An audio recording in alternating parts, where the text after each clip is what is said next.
dejando aparte las lecturas juveniles de la adolescencia, como por ejemplo Walter Scott, Stevenson y una serie de escritores de este tipo, Kipling, cuando ya se pasa a la edad adulta, una juventud ya más hecha, entonces surgen los grandes escritores que a uno le llaman con mucha mayor fuerza que otros.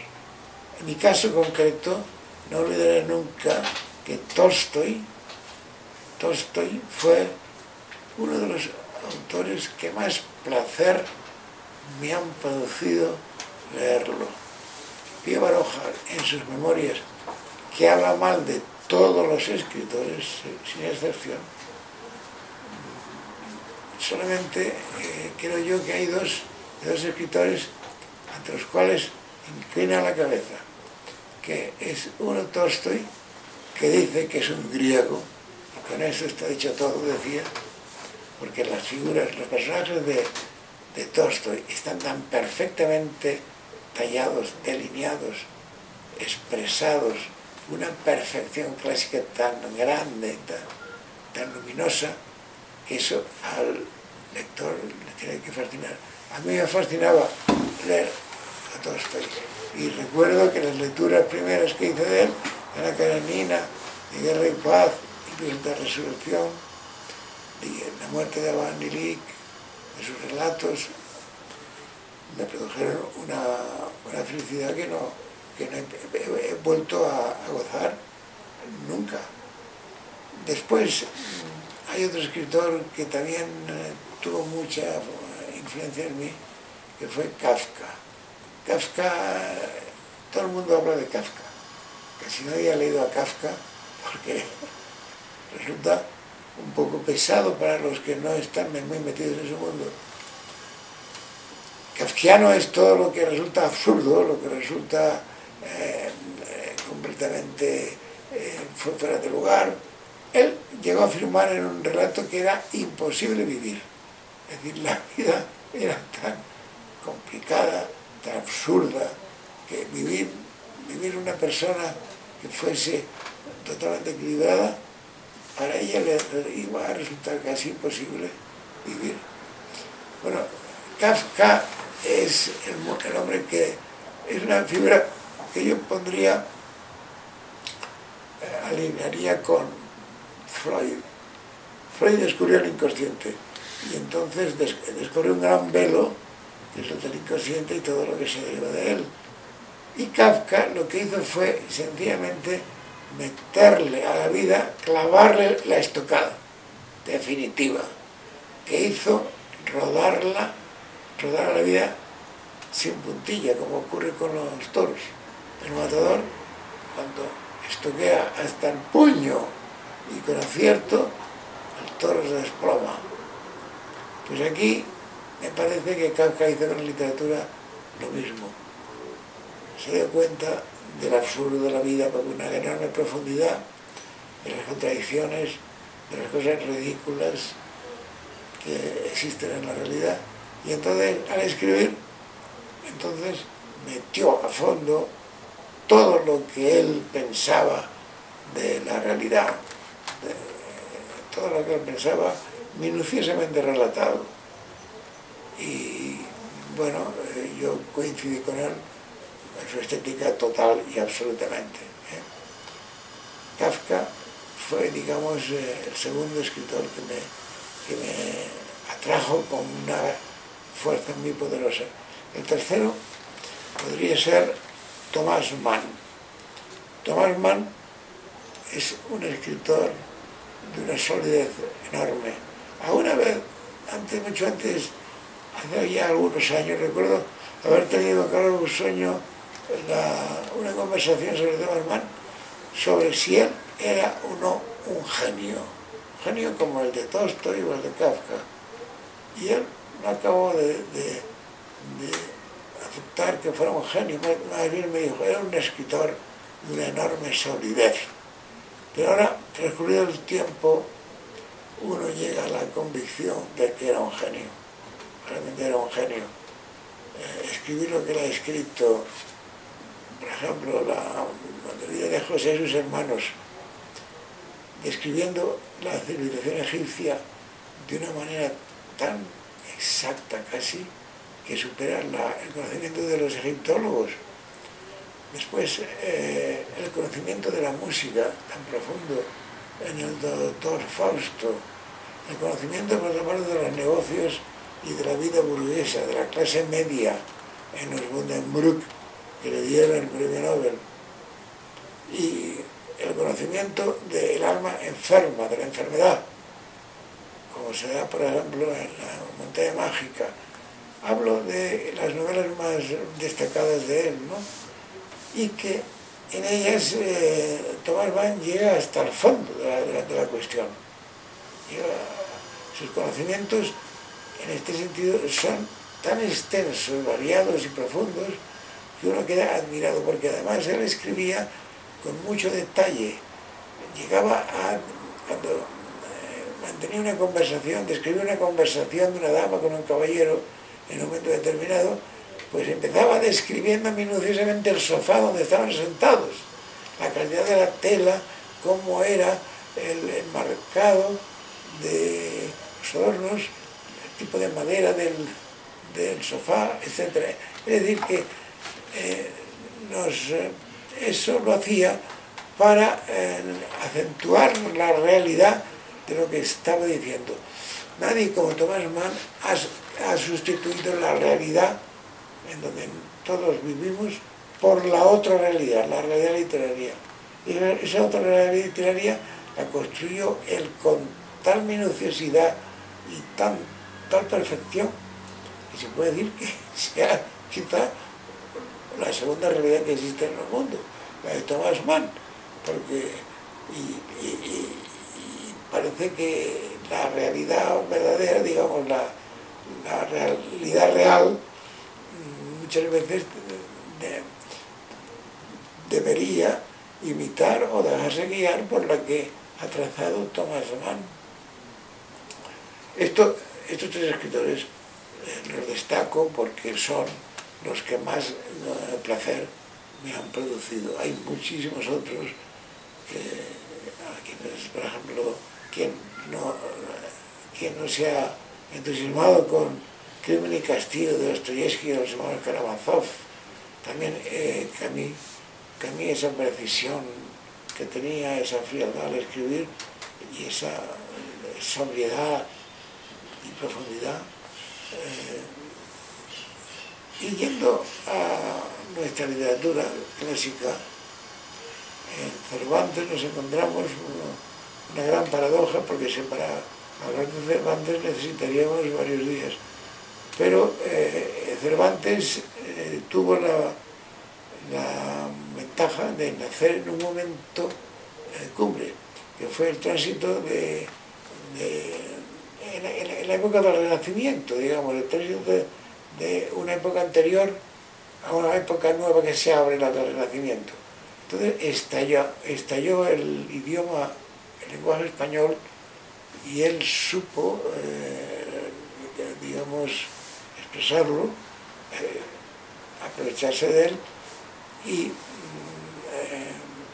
narrarnos la historia de Don Quijote y la de otras historias más, con una belleza de lenguaje verdaderamente insuperable, dejando aparte ahora el mito que creara de Don Quijote, que fue dar en la diana.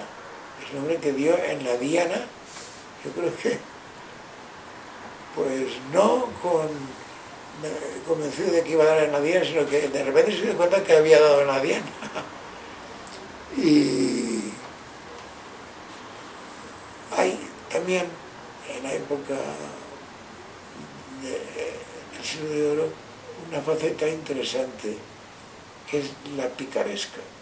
La picaresca es un género genuinamente español, que no se da en otras literaturas. Cervantes tiene 3 libros sobre la picaresca, que son el relato de Enrique Netti Cortadillo, el coloquio de los perros y una tercera, que no recuerdo ahora. Y Guzmán de la Farache, La salida de Tormes, El diablo del Cojuelo, todos estos crean un género nuevo, distinto, que no existía en la literatura y que, desde luego, aunque no ha sido cultivado posteriormente, ha influido de un modo subterráneo en las demás, en muchos escritores, ¿no? El pícaro es el oportunista, el que siempre tiene una estación social baja, pero es el que se va deslizando y va aprovechando las ocasiones para sacar partido de ellas. Si cogemos la picaresca y la potenciamos, nos encontramos con una literatura que nos daría a conocer todas las trampas, todas las mentiras, todas las farsas que realizan, por ejemplo, los grandes políticos cuando se ponen a hablar con esas frases grandilocuentes que ni siquiera ellos creen, pero que lo único que persiguen es exaltar a la masa, exaltar a la masa para que den su voto. Pues bueno, la picaresca ha influido no de un modo directo, pero de un modo, diríamos, inconsciente quizá, en muchos escritores posteriores.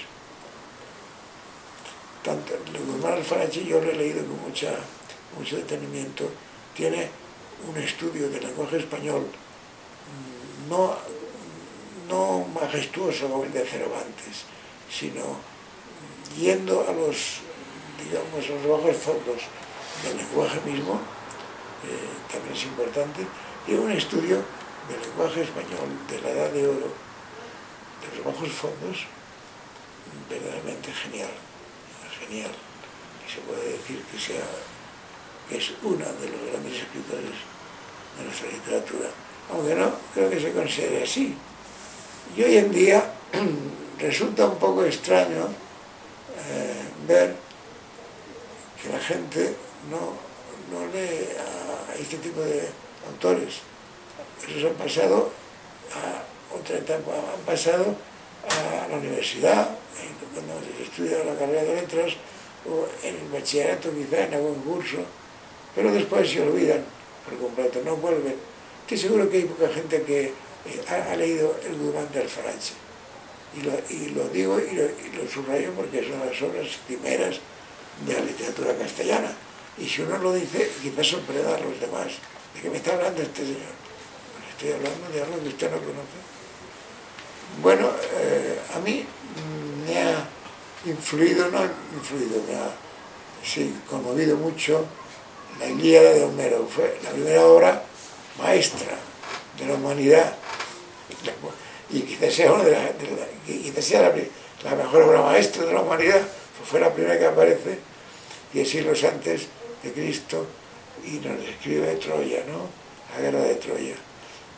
Yo leí de joven la Ilíada y la leí con un gran entusiasmo. Luego me enteré de que Goethe decía que el valor de la Ilíada era tan grande que debía leerse cada año y el escritor aprender a escribir por la Ilíada. El entusiasmo de Goethe por la Ilíada era extraordinario. Por consiguiente, esto que digo no es una exageración mía, sino que, como lo acabo de decir, dicho por un hombre tan eminente, resulta del todo veraz, ¿no? Y indiscutible.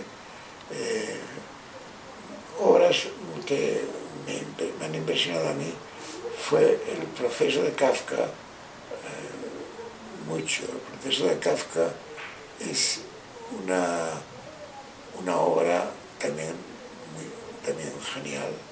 genial, en donde un hombre se siente perseguido y enredado en un laberinto por una culpabilidad que le sobreviene porque le persiguen, le están persiguiendo continuamente y le están imputando de algo que él no conoce ni sé por qué.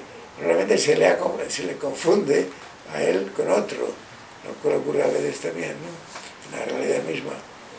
Pero el proceso es una obra que describe la terrible angustia del ser humano es su desvanecimiento total, ¿no? La indefensión con que se encuentra, ¿no? Todo esto ha influido mucho en mi literatura. Ya dije antes que Kafka es una de las que más me atraía. Después de ello se puede hablar de otros escritores. Bueno, Thomas ya lo he citado, pero también